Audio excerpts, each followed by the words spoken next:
پاکستان کا ہر مبصر، تجزیہ نگار، عسکری امور کا ماہر، یہاں تک کہ تھوڑی بہت گفتگو کی اہلیت رکھنے والا سیاستدان گزشتہ ایک ماہ سے افغانستان کے بارے میں ایسے تبصرہ کر رہا ہے جیسے افغان طالبان نے امریکہ جیسی عالمی طاقت اور اس کے ہمرکاب 48 ملکوں کی عسکری قوت کو پاکستان کے مشوروں اور ہدایات سے شکست دی ہو۔ ہر اس شخص کی بھی زبان دراز ہے جو گزشتہ چند ماہ پہلے تک طالبان کو دنیا کا بے وقوف ترین گروہ بتاتا تھا۔ 20 سال کی یادداشتیں اتنی کمزور بھی نہیں کہ انسان بھول جائے۔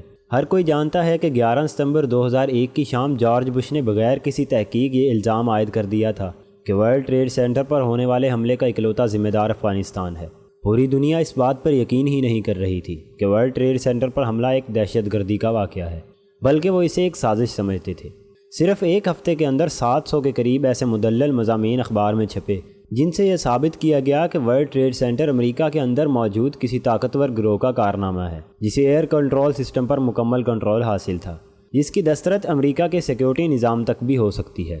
عالمی طاقتیں جو ورلڈ ٹریڈ سینٹر کے سانحے کو تو شک و شبے کی نظر سے دیکھتی تھی، لیکن جیسے ہی اقوام متحدہ نے افغانستان پر حملے کی اجازت دی تو پوری عالمی برادری نے بیک زبان افغانستان کو مجرم گردانتے ہوئے اعلان جنگ کر دیا۔ اس حملے میں 48 ملکوں کے ساتھ ساتھ افغانوں سے متعلق معلومات دینے اور اسلحہ و افواج کی ترسیل کے اہم فرائض پاکستان نے بحسن خوبی ادا کیے۔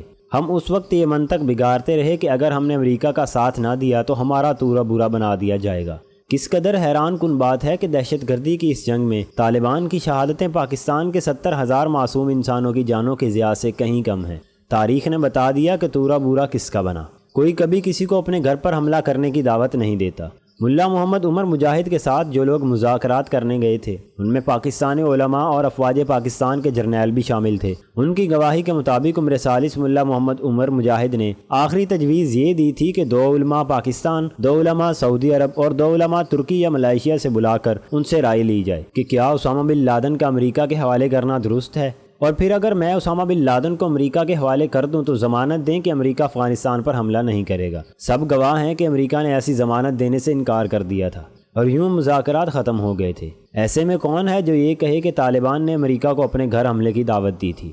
اگر یہی مان لیا جائے کہ ملا محمد عمر نے اسلامی غیرت، حمیت اور پشتون عزت و وقار کو اہمیت دی اور امریکہ اور عالمی برادری کے چیلنج کو قبول کیا، تو پھر تاریخ قیامت تک گواہ رہے گی کہ طالبان نے 20 سال جنگ لڑنے کے بعد عالمی طاقت امریکہ اور پوری عالمی برادری کو ذلت آمیز شکست سے دوچار کیا۔ آج نہیں تو کل مورخ یہ کہانی بغیر کسی تعصب کے بلا کم و کاست ضرور تحریر کرے گا۔ افغانوں نے 1842 میں جب اس برطانیہ کو جس کی سلطنت پر سورج غروب نہیں ہوتا اسے شکست دی تو دنیا بھر میں کوئی اس کہانی کو بیان کرنے والا نہیں تھا۔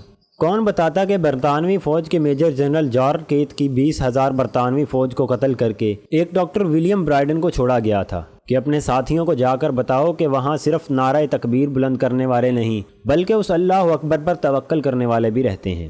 آج اس شکست کے ایک ایک لمحے کی رداد تاریخ کا حصہ ہے۔ ایسے میں کل کا مورخ بھی طالبان کے 20 سالہ جہاد کے لمحے لمحے کی روداد لکھنے پر فخر محسوس کرے گا۔ پاکستان کا سیاسی و عسکری مبصر، سیاسی رہنما اور عسکری قائد آج اپنے آپ کو جس سرخوشی کے عالم میں محسوس کر رہا ہے اس کی ایک وجہ یہ بھی بتائی جاتی ہے کہ افغانستان میں بھارت کی 20 سالہ محنت اور سرمایہ کاری تباہ و برباد ہو گئی ہے، لیکن اس میں ہمارا تو کوئی کمال نہیں ہے، ہم تو ڈھنگ سے احتجاج بھی نہ کر سکے۔ بھارت امریکہ اور افغان حکومت کی سرپرستی میں پاکستان میں دہشت گردی اور علیحدگی پسند کی ٹریننگ کے لیے 66 کیمپ چلا رہا تھا، اور ادھر ہمارا تو یہ عالم تھا کہ جس امریکہ کی سرپرستی میں بھارت یہ سب کچھ کر رہا تھا ہم اس کے نان نیٹو اتحادی بھی تھے اور اس سے سپورٹ فنڈ کی بھیک بھی لیتے رہے۔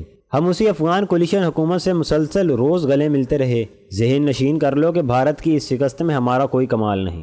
ہم اسی افغان کولیشن حکومت سے مسلسل روز ملتے رہے۔ ذہن نشین کر لو کہ بھارت کی اس شکست میں ہمارا کوئی کمال نہیں۔ یہ اللہ تبارک و تعالیٰ کی جانب سے ایک نشانی ہے تاکہ ہم اس غزوہ ہند کے لیے تیار ہو جائیں جس کے بشارتیں رسول اکرم صلی اللہ علیہ وسلم نے دی ہیں۔ ہم اگر تیار نہ ہوئے تو اللہ اس بات پر قادر ہے کہ وہ ہماری جگہ کسی اور نسل کو آباد کر دے اور اسے اس عظیم محاذ کا امین بنا دے گا۔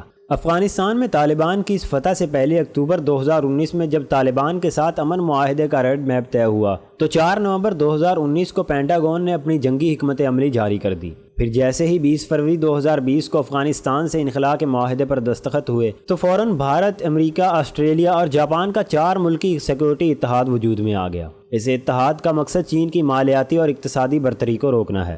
آج اس اتحاد کی توجہ کا مرکز و محور صرف پاکستان ہے۔ افغانستان پر یلغار کے لیے تو صرف ایک مہم سا بہانہ تراشا گیا کہ وہاں اسامہ بن لادن موجود ہے، لیکن پاکستان پر حملے کے جواز کے لیے تو جیتا جاگتا ایٹمی پروگرام موجود ہے، جس کے خلاف 50 سال سے یہ مسلسل پروپیگنڈا کیا جا رہا ہے کہ اگر یہاں اسلام پسند غالب آ گئے تو یہ ایٹم بم دہشت گردوں کے ہاتھ میں چلا جائے گا۔ ہمارے حکمران گزشتہ 20 سالوں سے اس ایجنڈے کی تکمیل کے لیے ملک بھر میں روشن خیالی، آزاد خیالی، مذہب دشمنی اور حقوق نسواں کے نام پر ایک ایسی منفی صورت پیدا کر رہے ہیں جس سے مسلسل عوامی نفرت میں اضافہ ہوتا جا رہا ہے۔ یہ نفرت اس وقت اپنے عروج پر ہے، یہ ایک غبارہ ہے جو کسی بھی وقت پھٹ سکتا ہے۔